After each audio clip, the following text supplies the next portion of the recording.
Waalaikumsalam warahmatullahi wabarakatuh. Ya, gimana Pak Pram kabarnya hari ini? Alhamdulillah Bu. Sehat. Alhamdulillah Jadi selalu sehat, ya, Pak. selalu sehat semoga Baik, saja. begini Pak, jadi dalam kegiatan ini kita akan melakukan percakapan praobservasi ya Pak ya. Gini. Nah nanti saya akan mengamati jalannya proses pembelajaran yang Pak Pram lakukan di dalam kelas. Atau nanti sebelumnya saya akan melakukan proses supervisi kelas gitu Pak. Oh, gini. Ya. Siap, gini. Adapun tujuan dari dilakukannya supervisi yaitu untuk mengetahui dan juga mengevaluasi jalannya proses pembelajaran yang Pak Pram lakukan. Nah, kenapa kita hari ini untuk melakukan percakapan praobservasi? Ini sebagai persiapan awal sebelum nanti Pak Pram melakukan pembelajaran, yaitu supaya lebih percaya diri sehingga nanti bisa memberikan pembelajaran yang terbaik bagi murid. Demikian ya Pak ya? Gini. Nah, ini Pak, ada beberapa pertanyaan yang akan saya sampaikan kepada Pak Pram. Ini yang pertama berkaitan dengan tujuan pembelajaran ya Pak ya. Tujuan pembelajaran di sini yang akan Pak Pram capai itu kira-kira apa saja? Untuk tujuan kan kebetulan besok setelah materi selanjutnya itu kan materinya tentang sistem pernafasan pada manusia. Jadi insya Allah nanti pada saat kegiatan saya menentukan tujuan pembelajaran, itu yang pertama itu rencana saya loh Bu ya. Rencana saya itu yang pertama itu dapat menjelaskan itu pengertian tentang pengertian dari bernafas itu sendiri itu apa dengan benar tentunya. Kemudian yang kedua itu melalui kegiatan menyimak video tentunya video pernafasan pada manusia, siswa juga mampu nantinya diharapkan mampu menyebutkan organ-organ pernafasan itu dengan baik dan benar. Itu yang ketiga Maaf ya. Itu melalui kegiatan diskusi kelompok itu nanti peserta didik mampu menganalisis sistem pernafasan pada manusia dengan benar. Itu setelah kegiatan diskusi nantinya setelahnya itu peserta didik diharapkan itu bisa menyajikan sekaligus mempresentasikan kepada teman-teman di sendiri. Ya, intinya itu ya Pak ya untuk tujuan pembelajarannya. Jadi berarti Pak Pram sudah menyusun semuanya dengan lengkap dengan apa yang nantinya akan disampaikan dalam pembelajaran. Berkaitan dengan pengembangan loh Pak. Terkait dengan pengembangan di sini itu area pengembangan yang ingin Pak Pram capai kira-kira itu apa saja? Untuk yang jelas itu pengembangan kemampuan intelektual Bu. Ya. Jadi dengan saya hanya menyiapkan materi yang secara jelas, kemudian yang pastinya mudah dipahami siswa itu serta bisa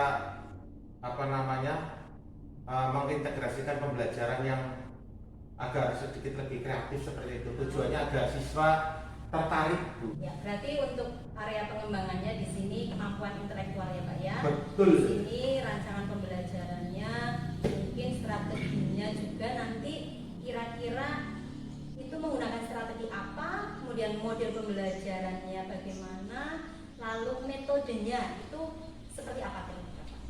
Kalau untuk penggunaan model, model kan saya sih insya Allah untuk pada materi ini saya menggunakan problem based learning. Jadi saya putarkan video itu sendiri, kemudian anak mencari permasalahan itu sendiri dan memecahkan masalah itu sendiri. Ya, jadi intinya ya anak menemukan serta memecahkan sendiri seperti itu. Menemukan masalah dan memecahkan masalah itu sendiri. Ya saya juga hanya sebagai fasilitator saja seperti itu. Ini berarti menggunakan diskusi kelompok ya Pak ya? Ya, saya ada menggunakan diskusi kelompok juga. Terus nanti ada tanya jawab, kemudian penugasan di dalamnya? Ada, soalnya kan dari nanti setelah saya penampilan kemudian mencari permasalahan, kemudian mencari permasalahan, kemudian mencari jawabannya. Tapi dalam jalan itu didiskusikan dulu. Dalam satu kelompok dulu. Kemudian setelah itu nanti ada kegiatan presentasi juga. Luar biasa. Baik Pak, jadi di sini berarti rencana dari Pak Pram untuk yang diterapkan di dalam kelas menggunakan pembelajaran berdiferensiasi. Oh. Sekali. Nah, kira-kira untuk kegiatan ini nanti media yang akan digunakan itu apa Pak Pram? Kalau media pembelajarannya tentunya yang berkaitan dengan pernapasan pada manusia itu sendiri. Tadi menampilkan video ya Pak ya? Ada penampilan video, juga ada PPT sedikit. Iya, Jadi untuk PPT. jadi nanti untuk kegiatan video pertama itu sebagai pembuka masalah saja. Ibaratnya anak-anak mengamati, setelah itu timbul suatu pertanyaan dan pertanyaan itu nanti dijawab sendiri.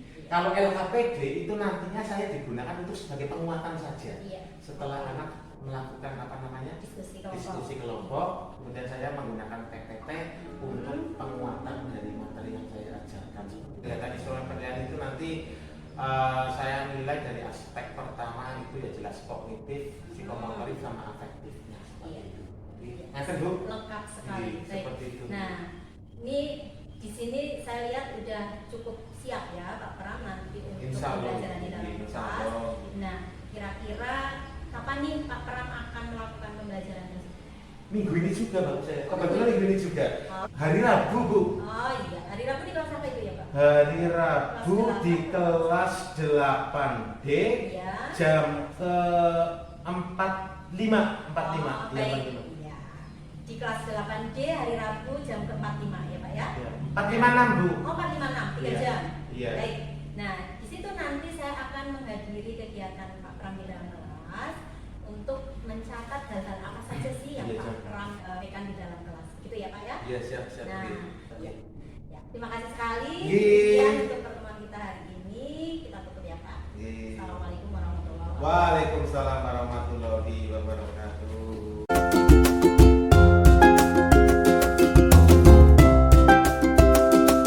Assalamualaikum warahmatullahi wabarakatuh anak-anak semuanya. Waalaikumsalam warahmatullahi wabarakatuh. Siap semuanya ya? Sehat? Ya. Oke ini ya? Ya. Silakan untuk pretestnya dikerjakan. Saja anak-anakku semuanya yang pintar, yang hebat dan baik hatinya ya. Coba sekarang kalian bisa lihat ke depan. Coba sekarang Pak Pram menampilkan gambar apa ini? Gambar apa? Berenang. Pernah berenang nggak kalian? Mana? Gimana? Bisa berenang Mas? Bisa. Coba pertanyaan seperti ini.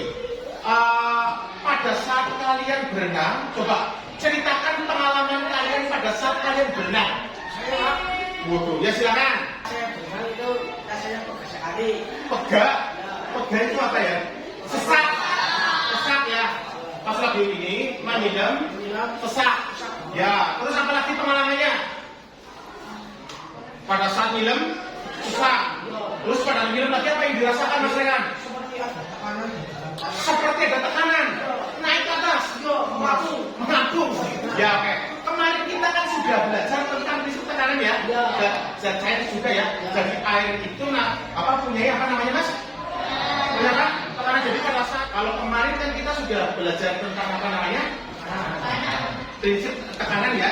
Jadi tekanan air juga mempunyai pada pembelajarannya kemarin praktek kita loh itu ya. Ya itu. Dan pada saat berenang kemudian sesak seperti itu. Dan untuk pertemuan kali ini coba anak-anak kita tidak membahas lagi tentang tekanan airnya. Ya, bukan tekanan badannya Mas Rehan di air lagi. Ya, tapi hari ini kita nanti akan mempelajari tentang sesaknya itu berarti kepada sistem pernapasan. You understand? Untuk kompetensi dasarnya itu yang pertama itu menganalisis sistem pernapasan pada manusia. Soalnya yang pertama itu menjelaskan pengertian bernapas. Kemudian yang kedua apa? Apa Mas? Menjelaskan organ-organ dalam sistem pernapasan. Kemudian selanjutnya mengkaitkan struktur dan fungsi organ-organ pernapasan pada manusia. Nanti pada saat kegiatan pembelajaran dimulai, Pak Pram ini melakukan kegiatan penilaian anak-anak. Ya, penilaian itu ada 3. Ya, ingat Jadi ada tiga pilihan kalian ini harus ini. Yang pertama itu penilaian berupa presentasi tadi, kemudian lebih semangat lagi. You understand? Yeah. Itu untuk penilaiannya. Coba anak-anakku semuanya, sebelumnya nanti Pak Pram akan menampilkan video, ya.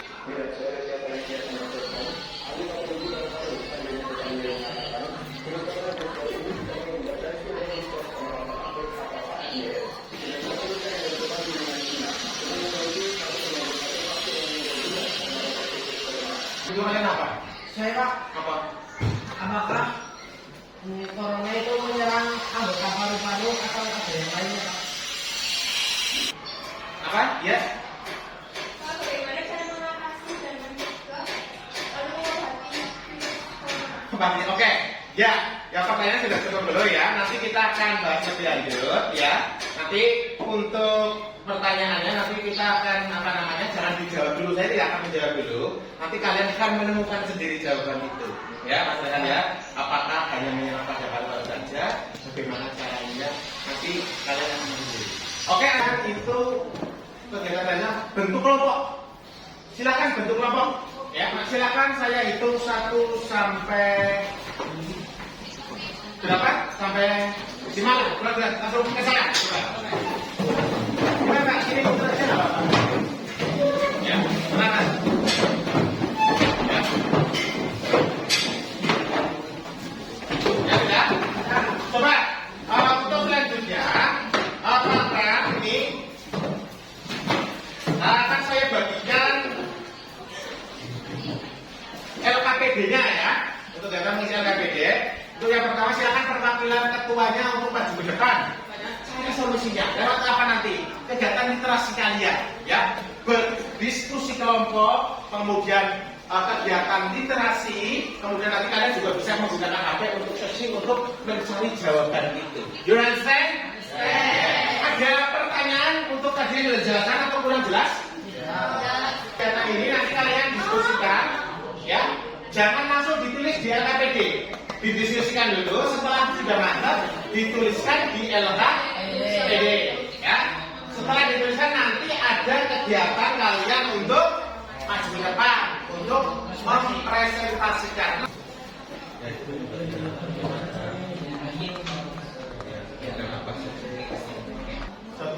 Pak Guru, Ya, jawabnya di buku apa di LKPD? kenapa? Jawabannya itu di buku apa di LKPD?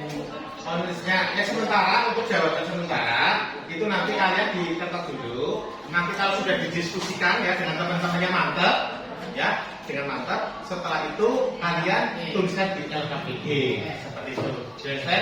Silakan Mas. Dengan kali ini kan kalian kan sudah menemukan sebuah pertanyaan. Kemudian di LKPD juga ada artikel seperti itu. Silahkan kalian jawab di situ, ya. Di sana kalian kan bawa ada buku-buku bacaan di situ. Kemudian kalian juga bawa HP juga. Kalian silakan searching, ya. Silakan cari jawabannya. Untuk ditambah langsung ditulis, ya. Ya, ditulisnya di LKPD, ya. Tapi yang rapih nanti. Tidak ada batasan usia, namun orang tua atau orang dengan kondisi medis lebih rentan terkena virus. Ya. Ya, siap. Terus Sudah Pak. oke, beri tepuk tangan untuk kelompok tahu.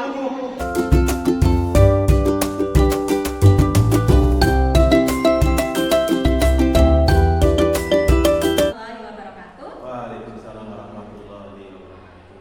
Yang terhormat Pak Sarwono selaku pendamping praktik saya dan Pak Teguh Pramono selaku guru mata pelajaran IPA yang dalam hal ini akan melakukan kegiatan pasca observasi. Kemudian izin kepada Pak Sarwono untuk membersamai kami dalam kegiatan hari ini. Kegiatan pasca observasi ini adalah kegiatan lanjutan setelah kemarin kami melakukan kegiatan pra observasi, kemudian ada kegiatan observasi di dalam kelas ya Pak ya. Dan terima kasih hari ini sudah menyempatkan waktunya untuk nanti mungkin kita sekedar ngobrol ringan, sharing-sharing terkait pembelajaran yang kemarin Pak Pram sudah praktikkan di dalam kelas, yang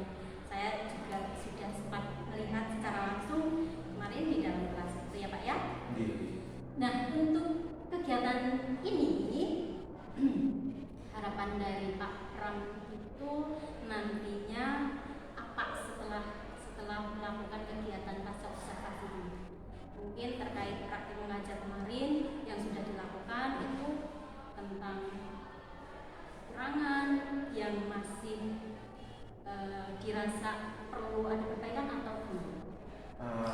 Untuk masalah praktek pembelajaran kemarin sih ya ada, menurut saya pribadi itu ada kekurangannya, ya ada kekurangannya. Tapi secara kalau saya melihat FFP saya sudah menerapkan tentang model pembelajarannya ya sudah secara runtut. Cuma ini masalahnya tentang anaknya, tentang anak di sini itu maksudnya kan macam-macam. Kemarin kan ibu itu kan sudah memberikan masukan, oh ternyata ini anaknya ada yang pas lagi pembelajaran itu kan anaknya ada yang tertariknya dengan yang kegiatan-kegiatan, kemudian ada yang mendengarkan, ada yang melihat seperti itu. Jadi macam-macam soalnya Bu. Jadi terkait dengan gaya belajar. Gaya belajarnya siswa itu terus terang berbeda.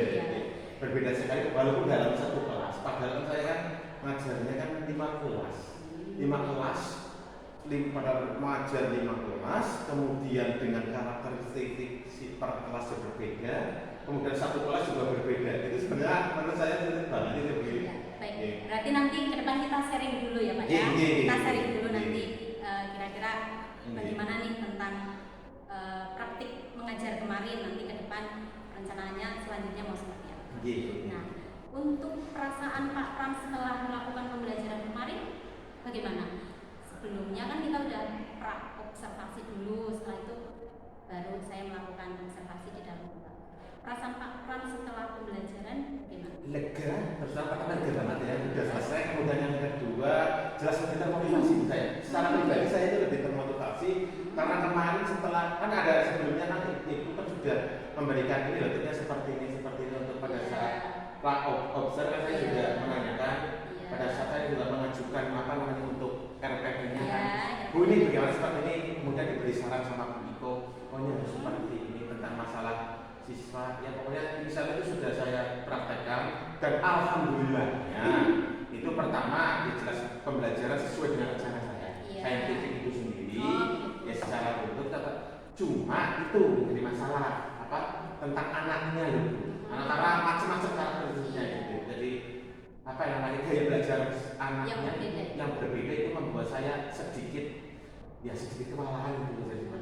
Tapi anak antusias ya. Jelas, anak antusias sekali. Ya karena kemarin kan model pembelajarannya kan di dalamnya kan anak-anak di sini kan vokal.